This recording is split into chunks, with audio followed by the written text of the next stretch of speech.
बंजारा समाजाच्या अनुसूचित जमाती आरक्षणात समावेश करण्याच्या हालचालीविरोधात आदिवासी पॅंथर संघटना आक्रमक झाली असून 15 सप्टेंबर रोजी कळमनुरी तहसील कार्यालयावर प्रचंड मोर्चा काढण्यात आला। दुपारी 1 वाजता लमानदेव यात्रा मैदानावरून निघालेला हा मोर्चा तहसीलवर पोहोचताच संतप्त घोषणाबाजीने परिसर दणाणून गेला।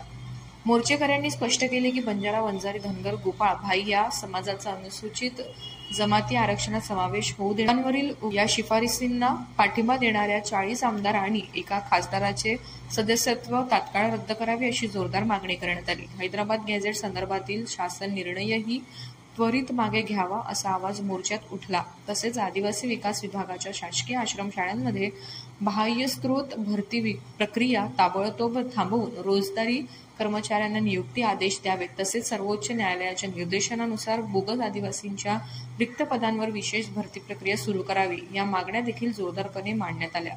मोर्चेकऱ्यांनी तहसील कार्यालयासमोर रस्त्यावर बसून 1 तास वाहतूक ठप्प केली। घोषणांच्या गजरात तहसीलदार जीवनकुमार कांबळे यांच्याकडे निवेदन देऊन मोर्चा सभेमध्ये परिवर्तित झाला। सभेत प्रशांत बोडखे, माजी आमदार डॉक्टर संतोष टारफे यांच्यासह अनेक मान्यवर उपस्थित होते। या आक्रमक मोर्चामुळे कळमनुरीतील राजकीय वातावरण तापले असून स्थानिक पातळीवर चर्चा रंगल्या आहेत। प्रतिनिधी गोपाल सातपुते, कळमनुरी, हिंगोली। आदिवासी समाजाचा होता आणि याच्यामध्ये आदिवासी आरक्षणामध्ये हैदराबाद गॅझेटचा चुकीचा अर्थ काढून कोणीही आदिवासी आरक्षणात घुसू नये याबाबतच्या निषेधार्थ हा मोर्चा होता।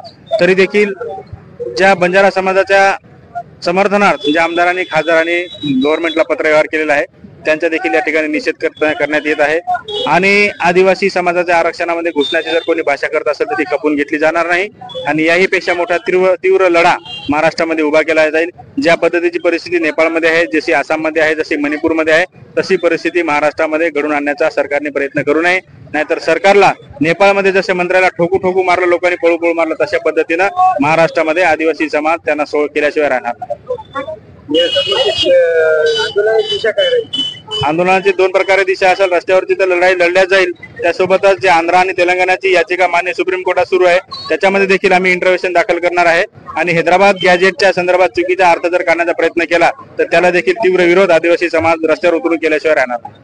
इथे मोर्चा काढलेला मोर्चाच्या माध्यमातून सरकारला आमचं निवेदन आहे की ज्या हैदराबाद गॅझेटच्या संदर्भाने बंजारा समाज आदिवासी आरक्षणाची मागणी करतात ती मुळात चुकीची आहे। डॉक्टर बाबासाहेब आंबेडकर यांनी जे घटनेमध्ये आरक्षण दिलं ते आरक्षण घटनेमध्ये नमूद केले आणि त्याच आरक्षणाचं काम करणार सरकार काय या समाजाच्या विधानसभेच्या वेळेस सुद्धा धनगर समाजाला आरक्षणाचं त्यांनी आश्वासन दिलं। त्यानंतर आता स्थानिक स्वराज्य निवडणूक आहे, या निवडणुकीमध्ये सुद्धा बंजारा समाज आश्वासन दिलं आणि समाजामध्ये ते निर्माण केलेलं आहे आणि म्हणून या सरकारचा आम्ही निषेध मोठं नाही संविधानामध्ये महत्वाचं आहे। या काय दिलं याला महत्व नाही।